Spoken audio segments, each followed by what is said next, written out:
Hello and welcome to my home. Today I'm going to cook kale. Kale is a strong, robust vegetable that everyone should have in their menu. Today I'm going to show you two ways of accomplishing that. One is a hot kale dish and the other is a cold salad kale dish. So to have these recipes made, you need to have kale. Kale is normally available in your produce section in a loose leaf form, so they're laying either loose leaf or sometimes your grocer may bundle them into separate packages or bundles with maybe twine or some type of tie around it. Other times they may be in a bag, which is what I have. A big 32-ounce bag of kale that I got from our local giant food stores. So I'm sure your store has something similar, so you should be able to find kale.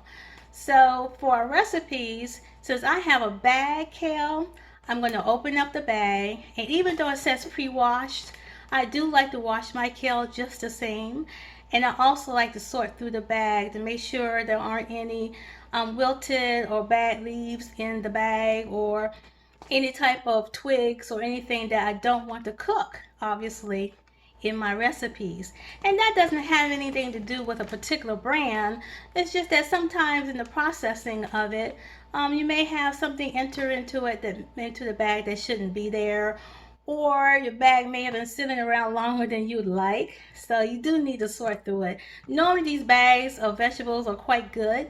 I just like to wash and sort through them, and I'm going to show you that next. Okay, I have my bowl filled with some lukewarm water, and I have a pan that's about the size of my sink. And I find this useful in pouring my greens and washing it. You can find pans like this just about anywhere. You can find it at your home goods stores, Dollar General. I think I got this one at our Walmart store. I think it was $8.99, and I think it was sold as an ice bucket, but it's really good for just about anything. So I'm going to wash the greens in this. So let's pour or get a couple of handfuls into this bucket of water.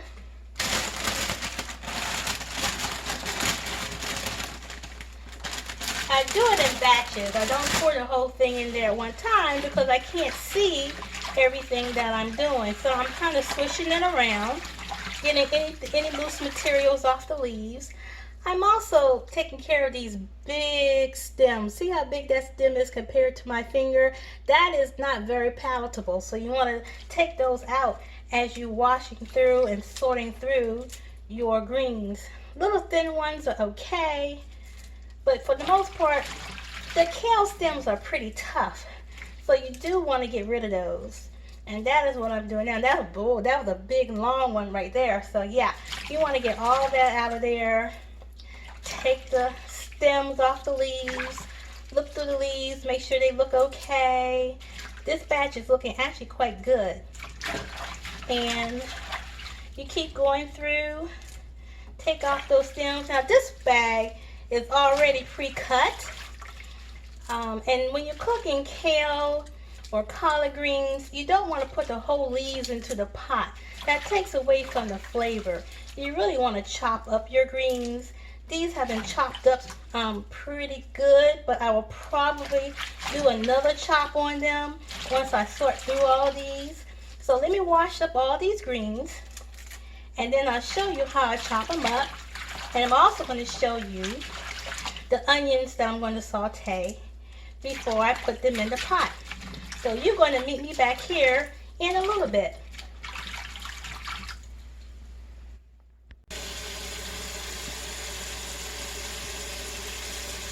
Okay, I am washing the last little batch of greens. This bag was quite good. You can see all the stems I picked off. You don't want to serve those stems because it will definitely turn people off to kale, especially if they're eating it for the first time, because those stems are so very tough. It would not be enjoyable, won't get flavor, and this doesn't belong in the dish. So what I do is I rinse it, pick up the leaves, squeeze it a little bit, put it on a nearby pan, You can see the rest of the kale that I've washed already. And I'm getting down to the final few. And what I have to do now is go ahead and cut up an onion, put it in my pot, get it sauteed, and then we'll add the greens. So let's go over to where the onion is.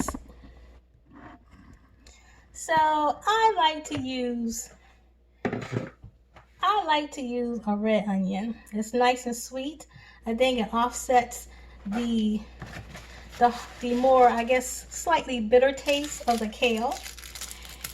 And I'm going to just top off the ends.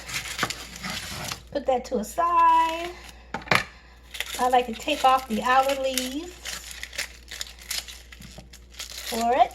Here we go. I'm going to do kind of a rough chop on this.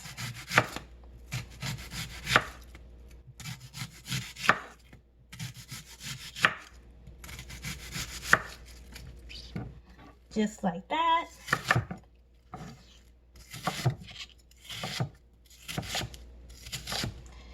I'm not sure if I'm going to use this piece right here. I may save that for the salad. So this is what we have right here. And I want to get some of the sauteing in the bottom. I'm going to layer the bottom part of the pan would be the sauteed onions. Layer some of the kale on it. Sprinkle some more onions. Alright, my onions are starting to saute in the pan. I wanted to show you a little bit what I meant by cutting down these greens. Even though they've already been pre-cut, I don't like to cut them down anymore. So let me grab a knife.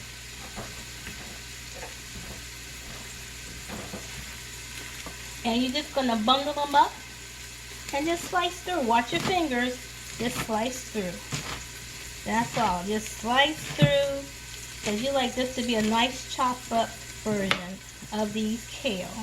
And you just drop that in. Hear that sizzle? A little quick stir. I'm going to add some more onions, and I'm going to go back and do the same thing with the rest of the kale, and just do it alternately. Some more kale, some more onions, some more kale until it's all done. And then I'm going to add some water. So when I get to the adding water part, you'll come right back and you'll see what I do. Okay, so I've gotten all my kale into my pot. And now I'm going to pour about a couple of tablespoons of olive oil just to give it a little nice richness to it. And I'm going to add about, I'm going to say about a couple of tablespoons of salt. You really don't need that much salt. I think I'm just going to start out with one teaspoon of salt. The flavors in here are so good that you don't really need a whole lot of salt. But if you do think you need more salt, then please go ahead and add more salt to it. And I'm going to put about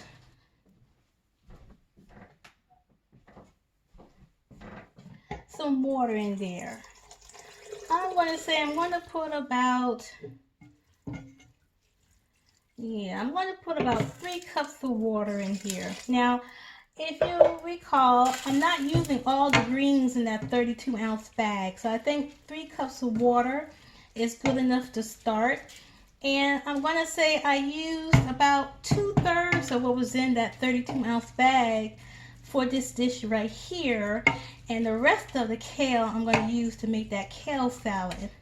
So I'm going to go ahead, I'm going to grind a few grinds of black pepper in there, put a lid on it, and I'm going to time it out for about 35-40 minutes and then come back and check it. And you should periodically check your kale. You want it to be tender and nice and flavorful. So we'll come back to that in a minute. Now it's time to make our kale salad. So I have that remaining package of kale from that 32-ounce package. I saved out about 1/3 of that package, and that is what you see right here. That is chopped up even further. If you remember, the bag was pre-chopped, but it needs to be chopped down some more. So that's what's in this bowl. We like a lot of garlic, so I'm going to put in 3 cloves of garlic. that I'm going to do a little fine chop on, and that will give it some nice little bite, some flavor, and garlic is good for you. So you should be including that in your diet as you can. This may be a lot of garlic for some people, in which case you can cut it back to 1 or 2 cloves of garlic. I won't be mad at you. It is a preference, but my family likes garlic, and we like the benefits of the garlic as well as the flavor. You want to chop off those little ends of the garlic too before you start chopping it. So I'm just going to do a little chop on there, and that's going to become part of the vinaigrette that's going to be mixed up. Now the vinaigrette is going to be a combination of red wine vinegar, some olive oil, and some lemon juice, and a squirt of lemon, as well as some honey. So this recipe has a little more ingredients than the other kale recipe that I cooked, but it's needed for this flavor for this. And I'm going to also add into here some red onions. This is the red onion that was left over, and I got another small red onion because I think it needed more onion than that in here. And I'm going to chop up a few little red tomatoes. These are 2 red tomatoes left over from my garden. I would suggest, if you don't have leftover tomatoes from your garden, then maybe a couple of plum tomatoes from the grocery store would do just fine. So I'm going to go ahead and chop this up, and when it gets time to make the vinaigrette, you can come right back. Okay, so now it's time to make the vinaigrette. I have in here a 1/4 cup of red wine vinegar, a 1/3 cup of olive oil. I have the 4 cloves of garlic that I chopped up, and just a squirt of lemon juice. Now I didn't have any fresh lemons, so I just used some jarred lemon juice. That's fine. It was probably about 1/2 teaspoon that I put in here, and I'm going to blend that up. It comes together pretty quickly. It is going to need some balance with some sweetness, so I'm going to start with a tablespoon of honey and put that in there.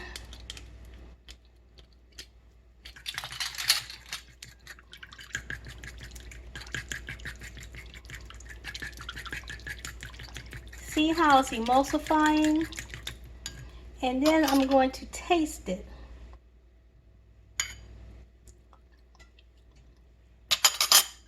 That's pretty good.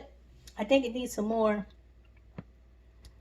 sweetness. So this is going to be 2 tablespoons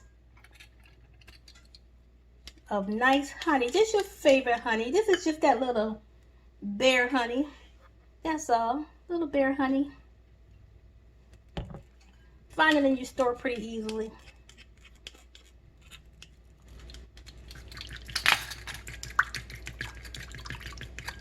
Mix that all together. I'm going to take another little taste.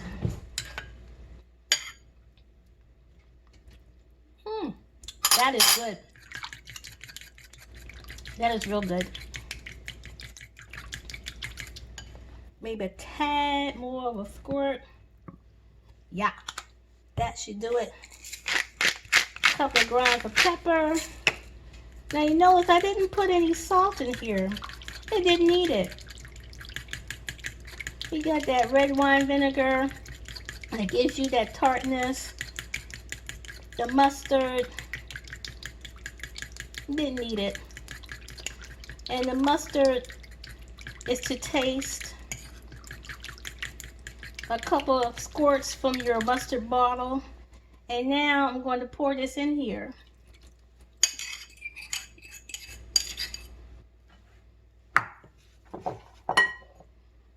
So you can see here, bring it closer to you.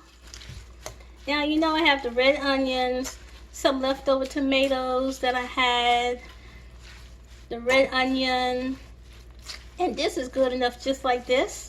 But if you want to add a little more, and if you have it, I will put in a half a cup of raisins in here. That would be really nice. If you have some pecans or walnuts, a half a cup of that in there would be nice. I think I'm going to, for this one, I'm going to grate up some Parmigiano Reggiano and sprinkle that in there. I got my last little nub of cheese. Not that much, just enough.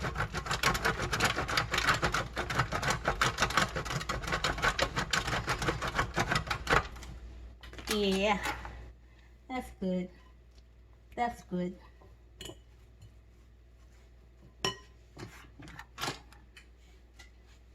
And that will also add some saltiness to it as well with the cheese. So I didn't have to add any additional salt to it.